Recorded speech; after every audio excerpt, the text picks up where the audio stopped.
Yo, what's up, everybody? No, it's getting kind of late out there in the East Coast, so I thought I'd put one more video together. This one, new movie just came out on Netflix about it, which is probably as soon as I'm done wrapping up this video, probably gonna go give it a look-see. I've heard this story many times, even before MRBelln, before any other YouTuber. I can't recall, maybe, I don't even want to speculate, but I'm interested to see how the movie came out. So without further ado, let's go ahead and get right into this.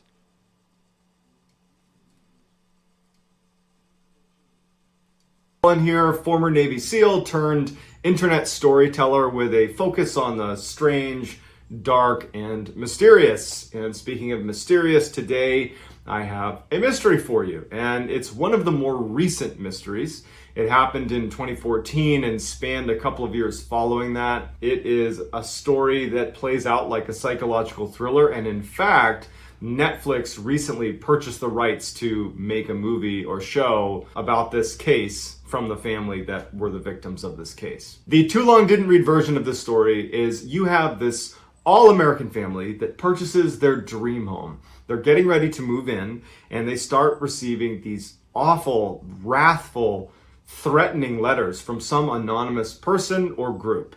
The letters get progressively worse and indicate that whoever is watching them very closely at all hours and is able to see things that are not easy to spot just from walking by. This is someone who is really intensely focused on the family. I think that the best way to watch this video and learn about this case, to really appreciate what this family went through, is to put yourself in the position of being the Broaddus family. That's the family that purchases the house.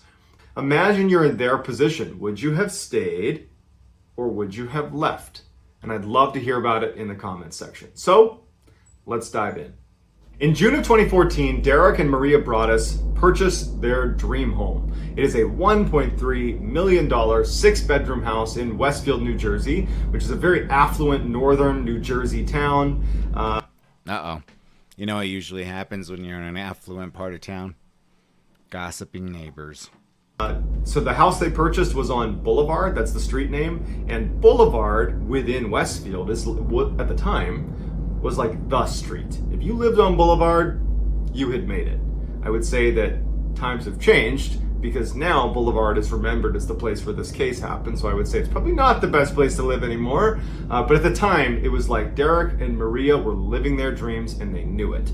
3 days after the sale of the house, they hadn't moved in yet. Derek had gone to the house to do some painting of the walls and some simple house renovations. I think he was just so excited about this house. He just wanted to go over and just kind of be in the space. So his wife and his kids are back at their old house that they had sold but hadn't moved out of yet. And so he's at the new house and he's doing these simple renovations and he's like, you know what, I'm gonna check the mail. Because even though they'd only owned the house for 3 days, he was like, you know what the heck, see what it feels like to go collect the mail, because this is gonna be my new home. And so he goes out and he opens the mailbox, and inside is this little tiny card-shaped envelope addressed to the new owners. Dearest new neighbor at 657 Boulevard, allow me to welcome you to the neighborhood. 657 Boulevard has been the subject of my family for decades now, and as it approaches its 110th birthday, I have been put in charge of watching and waiting for its second coming. My grandfather watched the house in the 1920s, and my father watched in the 1960s. It is now my time. Do you know the history of the house? Do you know what lies within the walls of 657 Boulevard? Why are you here? I'll find out. The letter goes on to identify what kind of car they were driving. It was a Honda minivan. It went on to say how many contractors were in and around the house over the past couple of days that were doing some renovations on the house. It even said that, I believe I've counted that you have 3 children. Someday I will learn their names and I will call to them and I will take them from you. It's like this. It's like a reconnaissance of his family had already begun as soon as they moved in. And so Derek is reading through this letter And he's realizing that whoever is sending this is not a friendly neighbor at this point. You know what I always speculated, because like I said, I've heard this story before, is perhaps, I mean, obviously the man who bought the home isn't stupid. If he could afford a $1.3 million home, usually tie that in with somebody who has a really good job. I would have asked the city, to pull up all the schematics of the house. And obviously, 99.9% of changes to a home has to be, inspected. Sure, there are some of those who just, screw it. I'm not going to call this any inspector to come in and tell me what I can't do on my property. But most people do for the most part. I would have looked and found out was there ever a time that there was perhaps a tunnel that was never filled in, with access to what's inside of our walls, where people can move about freely. That's what I would have done personally, especially for a house of that value. This is someone who is out to harm them in some way. So he takes the letter, he runs back into the house, shuts all the windows, locks all the doors, leaves the house and goes right back to his wife and his kids that are at their old home.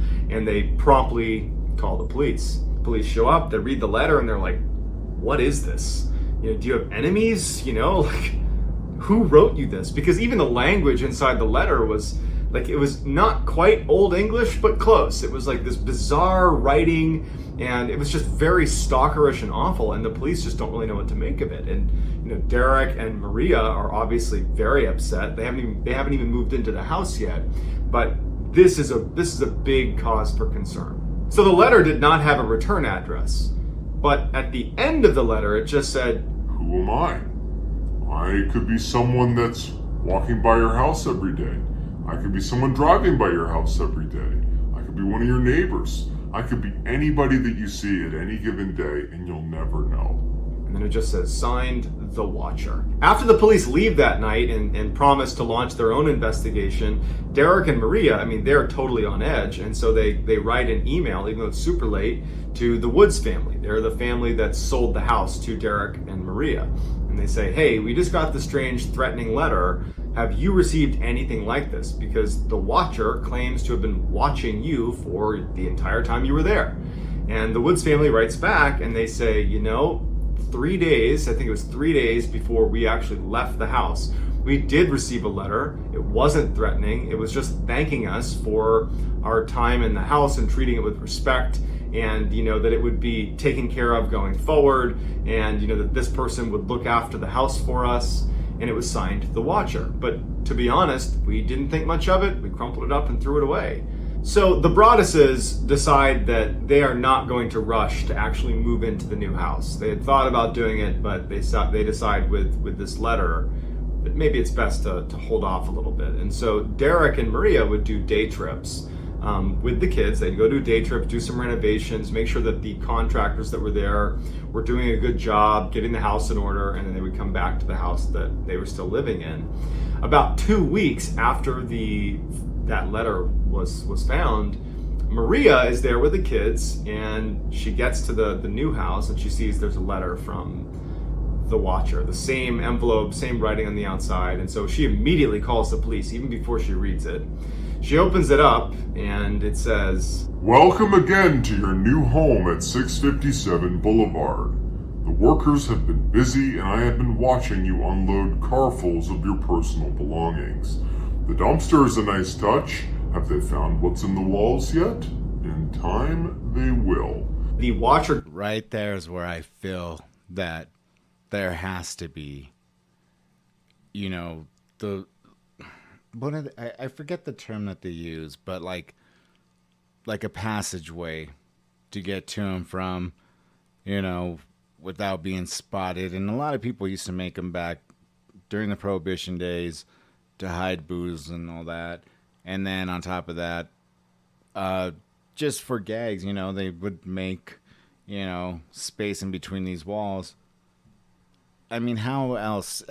At least to me, unless they're bugging the house, electronically, which perhaps one of the contractors was in on it and installed, you know, listening devices or something. I don't know. I mean, there's a plethora of reasons, or not reasons, of ways that this watcher could have infiltrated their home and had so much detail on them. Goes on to identify each of their kids by nickname and by birth order, which implies that whoever this was close enough to Maria or to Derek when they were speaking directly to their kids using their nicknames that they overheard. Because it's one thing to know the children's full names, because it's possible that you could have looked it up online or something, but to know their nicknames, that implies a level of proximity that even though they knew the watcher was probably in the neighborhood, almost definitely, this meant they were practically on top of one another. And it gets creepier. The watcher also in this letter asks, about one of the children and says, is she going to be an artist? I saw her using her easel yesterday. Well, the easel that this girl had been using is in a back room of the house that is mostly obscured by trees and shrubbery. There's really only one vantage point where you could see this child, and it would mean you're right on the property, like pretty much in plain view of anybody there. And with Maria and Derek and basically everyone on high alert looking for this person, it seems odd that they could be able to see this girl working at her easel in this kind of hidden back room and not be spotted. And then, of course, to kind of seal the deal, making this letter just totally terrifying, they go on to say, do your kids go in the basement? I'd be afraid if I were them. It's far away from the rest of the house, and if you were upstairs, you would never hear them scream. Right there. Once the moment if somebody were to mention my daughter, you better believe I would find out come hell or high water. I'd be knocking every single fucking wall down. And if I found a single person lurking in my house, if there is a stand your ground law in the state of New Jersey, yeah. Who has the bedrooms facing the street? I'll know as soon as you move in. Then I can plan better. So at this point, Derek and Maria are in full crisis mode, because it's one thing to be watched, which is bad. It's another when the person watching you is now overtly threatening your family, your kids. It's a bad situation. So Derek and Maria at this point, they don't know if they're even ever going to move into this new house. It felt unsafe. And so for a few weeks, they're kind of teetering on whether it's worth moving in or not, and so that they aren't there. They're not going to the new house at all. And a third letter arrives basically saying, where are you? The house misses you, obviously from the watcher. At one point between the first letter and third letter, Derek was speaking with John Schmidt, who lived 2 doors down from their new property on Boulevard. And John was saying that Derek ought to look into the Langfords. It was a family that lived right next to their new house, kind of a little bit of a strange family. It was a 90-something-year-old mother and her adult children who lived with her, who were all in their 60s. And one of the children, Michael, he was just known in the area about being a little bit odd. Like, he would just kind of creep out other people. It wasn't uncommon to have him like walk across people's property, like little things like that, like looking in windows, just giving the vibe that he was a little bit strange and people didn't really like being around him. So Derek brings it up to the police that, hey, you should look into Michael Langford. He lives right near us. Neighbors are saying he's a little bit off. The police were like, actually, he was the first person we talked to. We brought him in, we questioned him, he denied it, we have no evidence tying him to it, and we just don't think it's him. And then later on in the investigation, they would actually do a DNA sample from one of the letters, and they would find out that it was a woman's DNA. And so that effectively ruled out Michael Langford, but the Langfords had a daughter. And so they decided maybe it could be her. And so they actually got a water bottle from her that they found, and they tested that, and it wasn't a match. So the Langfords were ruled out. Derek is growing increasingly more paranoid and angry. He went from being, scared of what was potentially going to happen to feeling like, how dare you threaten my family, my kids? And he started telling the police, like, if you don't find who's doing this, I'm going to figure out who it is. And then you're not going to be dealing with, a stalking case. You're going to be dealing with a different kind of case, if you catch my drift. And so the police were like, don't do anything crazy. We're working as hard as we can. It's just there's not much to go on here. Derek wasn't okay with that. He set up this elaborate camera system in and around his house, the new house. He started staying at the new house, turning off all the lights and crouching behind windows and staring at the mailbox in hopes of being able to confront anybody who went near it. He ended up hiring 2 former FBI agents to launch his own private investigation. He hired a handwriting expert to analyze the letters themselves to see if they could pick up details about who this was and potentially profile them. And this person, all they could conclude was it was someone who was really, really mad. But all those things really didn't. Okay, so the dude obviously has enough money to be hiring all these people. Again, I go back to why didn't he just go to the city and find out? Well, he probably did. Maybe they didn't report it, but find out the layout of the home. Has it been changed? Did they report it to, the city inspectors?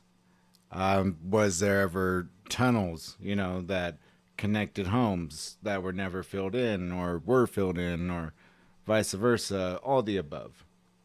Didn't lead to any results. It was just Derek had become obsessed and he was willing to basically do anything to find out who the heck is writing these letters. So at this point, the Broadduses had already sold their old house. They were still living in it because they hadn't moved into the new house, the house being watched. But at some point, the new owners of the house they sold were ready to move in. And so the Broadduses had to move in with Maria's family, but were still paying the mortgage on 657 Boulevard. At this point, the community started kind of spreading rumors about the Broaddus family. Yeah. People believed that the reason they weren't moving Anywhere affluent, there's rumors.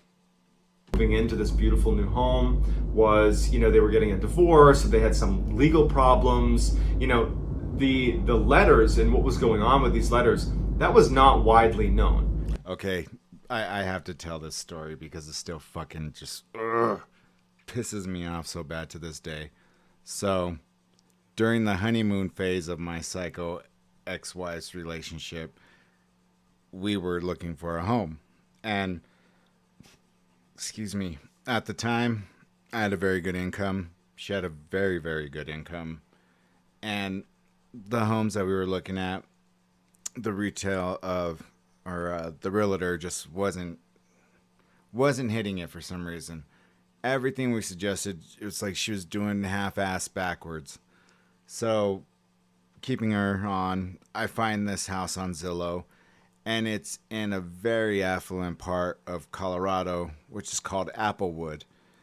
Cherry Creek is well known for being, that area around Cherry Creek is very well known for having, these old Victorian style homes, very wealthy people.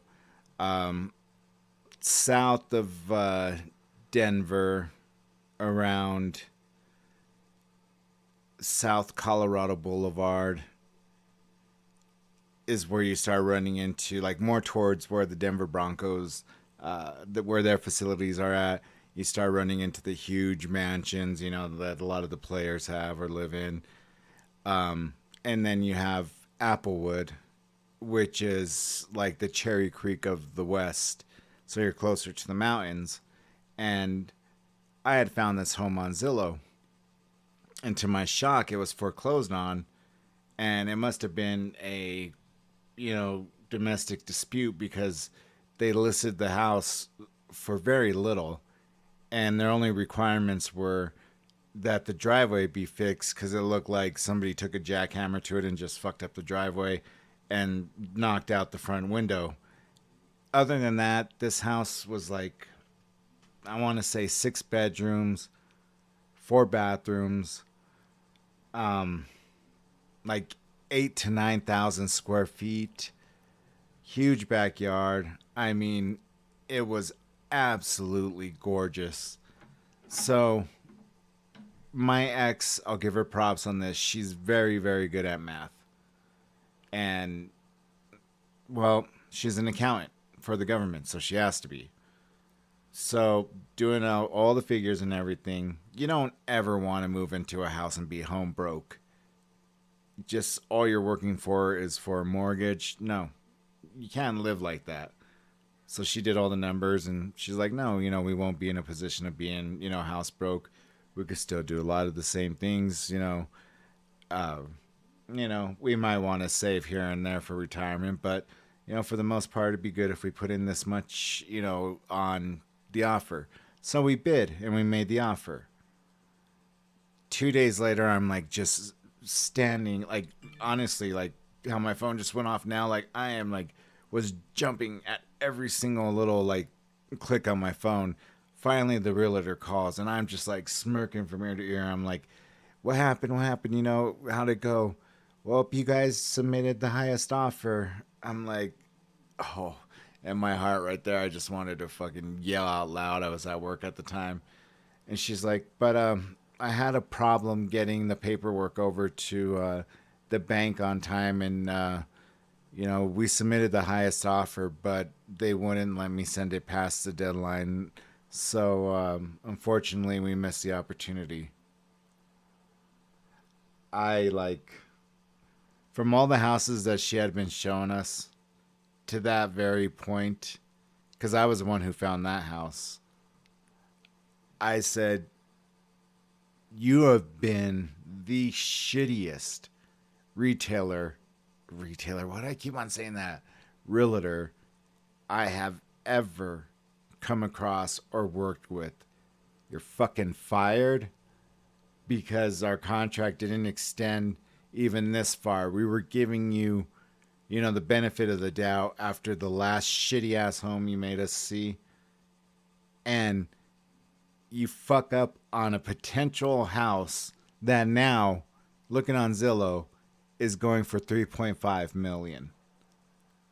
And at the time, this was when the market for home buying was really a buyer's market. I mean, it was perfect. I mean, the home was beautiful. And, granted, the position I'm in now, yes, I got a divorce, doing all the custody battle shit. But like I was saying the other day in one of my videos that I had posted, every little thing we do has a consequence. If we turn left, is that going to lead us to some idiot running a red light and sideswiping us? If we turn right, is that going to lead us to the store to perhaps buy a lotto ticket and win the lotto? If we do this, do that, like every single action we make is always going to have a consequence, either negative or positive. And that's what I felt could have happened with this house.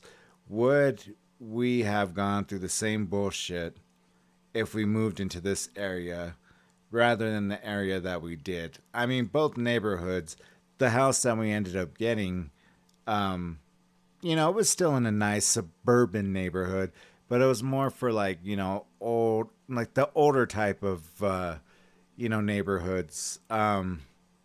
The homes were built, in the 50s, 60s. The guy who owned the home at the time, who built it, built the backyard humongously big because he was an amateur golfer. And he used to, he had like a putt-putt surface and a chipping green and all this shit in the backyard. But over the years, he just let it go to waste. And so there I was, fertilizing it and weed killing the shit out of it every year. And I took pride in my grass. Once it got green, I was like, hell yeah. But the fact that we missed out on a good investment opportunity, would it have led to the same thing? I don't know. But that house was just beautiful. So for this guy right now to be at his wit's end with this watcher, I'd be pissed. There was speculation about it, but no one really knew for sure. So Derek and Maria kind of gradually became pariahs, and they ultimately decided that they're just going to sell this house, this new house they purchased, because they need the money. They've tied up a lot of money in it, and they feel like, we'll sell the house and we'll move on. But by the time they listed it, enough rumors were circulating about the weirdness around that house and why no one was moving into it, and the weirdness with Derek and Maria, that nobody wanted to buy. And so they initially list this property above what they paid because they'd put $100,000 into the house in renovations. They just kept doing renovations, and that was their way of justifying not moving in. They were like, we'll keep fixing it up. It'll be better once we move in. But, so they put $100K in and no one bid. They lower the price, no one bid. They continued to lower the price to where it was like a full-blown deficit. Still, no one made an offer. So it sat vacant. At this point, Maria and Derek turned their frustration towards the previous owners. Because as I mentioned earlier, they had received a letter from the Watcher. Granted, it was, at the very end of their stay in this house, but it was before they gave over the keys to the Broaddus family. And Derek and Maria felt like the fact that they got an anonymous letter that was literally signed The Watcher, that name alone was kind of ominous enough that they felt like the Woods family should have disclosed that to the Broaddus family before they moved in. And so they filed a legal complaint against the Woods family, basically saying that you held information that potentially would have kept us from moving in and not having this problem. Well, Derek and Maria were assured by their legal team that at most, a small legal newswire might pick up this lawsuit and that would be it. But the story, it got picked up by a number of outlets. The fact that they were filing a complaint against the previous owners over basically a stalker. And all of a sudden, they were all over the news. The Broaddus family had over 300 media requests. There were TV stations and news stations camped out on their front lawn. Everybody wanted to know what's going on with this bizarre, Watcher. It became this huge thing. And so for Derek and Maria and their family, they had to vacate Westfield because it was basically not only unsafe because they were being watched by this phantom menace, but now they couldn't escape the media pressure and all the speculation from their nosy neighbors. It was just a total train wreck. Finally, the Broaddus family got some good news, literally years after this first letter is sent and they tied up all their money in this new house. A family agrees to rent the house. Now, this is going to be at a loss for the Broaddus family. The rent money will not even cover the mortgage, but to them who've just been sitting on this worthless property that's just been eating away at their finances, this was a huge win. The Broaddus family, they put into the contract with this new family that, hey, you know what's going on here with the Watcher. If you get another letter, you're able to renege on this contract. And so the new family moves in, and 2 weeks into being there, what do you think happens? Another letter shows up. You wonder who the Watcher is. Turn around, idiots. Maybe you even spoke to me. One of the so-called neighbors who has no idea who the Watcher could be. Or maybe you do know and are too scared to tell anyone. My soldiers of the Boulevard followed my orders to a T. They carried out their mission and they saved the soul of 657 Boulevard with my orders. All hail the Watcher. The renter was also mentioned in this letter and was definitely spooked. But they decide that they're still willing to stick around because they knew going in this could happen. They just asked that the Broaddus family install even more cameras. And so they did that. They installed more cameras and they decided to stay. Derek and Maria are obviously disheartened, but at the same time, now they have more evidence against the Watcher. And so they take this new letter, they bring it to the police, and unfortunately, much like the other few letters they'd received, there was nothing much to go on, except that you have this person claiming to watch them, but no hard evidence to tie it to anybody. So once again, they got nowhere. After renting this house out for a while to this family at a deficit, the Broaddus family in 2019 finally decide to just sell the house at a $400,000 deficit. It was just a huge nightmare, and at this point they were willing to pay $400,000 to get rid of it. Before they sold it, they received one more letter, and this is what it said. You are despised by the house, and the Watcher won. Despite the investigation by police and the unofficial investigation by Derek's private investigators, we are not anywhere closer to figuring out who the Watcher is, or what's hidden in the walls. It's all still a huge mystery. I think it's many a people have place. speculated that the Broaddus family, that Derek specifically, was probably the person who wrote the letters, because in fact, he would later admit that he wrote a number of anonymous letters to people in the community that had been bad-mouthing he and his family. But he said it was purely out of frustration. I wanted to scare them and make them, feel what it was like to have the watcher watching them. But he said, like this whole situation has really devastated them financially and emotionally, and, kind of ruined their ability to stay in the town that they loved so much. So it just, the angle that he stood to benefit from this, it's not a very good theory in my opinion. In addition, recently Netflix bought the rights to their story. But if Derek and his family had said, what we're going to do is we're going to set up this elaborate mystery around ourselves for years in order to secure movie rights, you'd be putting your kids through something so traumatic. And so the idea of like having your kids have to live with the fear of being attacked and getting bullied at school because, everybody talks in these communities, that seems far-fetched too. It remains to be seen who the watcher is, but to this day, it remains a mystery. So, crazy story. And I think right after this, I might just have to give that movie a look-see, because this is just such a strange case. To put that much money into a home and to never move in would just be oh my God, a travesty. I feel bad for the family. I understand the hesitation, of wanting to move in, especially after somebody is naming your children. I'd be like, what the fuck? I mean, yeah, there would definitely be some carnage going on if I found like secret passageways through that goddamn house. I'd be knocking on every wall, listening for any shallow sounds, hollow areas. I mean, to me, that's the only other explanation besides maybe bugging it, but that's just my opinion. I don't know. You guys let me know what you think. Looking forward to comments, looking forward to likes, looking forward to anyone who wants to subscribe. Feel free to. You could reach me on the social media sites that I'll link below. Yeah, a lot of my subscribers said I should open it, and nobody's liked my stuff. What the hell, man? What's going on? Now I look like a teenager on Instagram. Didn't know what Instagram was, and I don't know how the hell to use it. So now I'm feeling old. As long as I don't open a TikTok, though, right? Because that's more like for kids. I don't know. But I did open a Twitter and an Instagram account, which I'll go ahead and put in the description below. Nonetheless, I always appreciate each and every one of you guys who come to watch these videos that I put together. Like I've said 100 times before, here in the next few months, definitely going to revamp this page. I'm going to go out and start documenting a little bit more personal, a little bit more of me rather than reacting. Of course, I'm going to stick with the reactions, but, a little bit more about behind the music scene, which I had been involved with many years.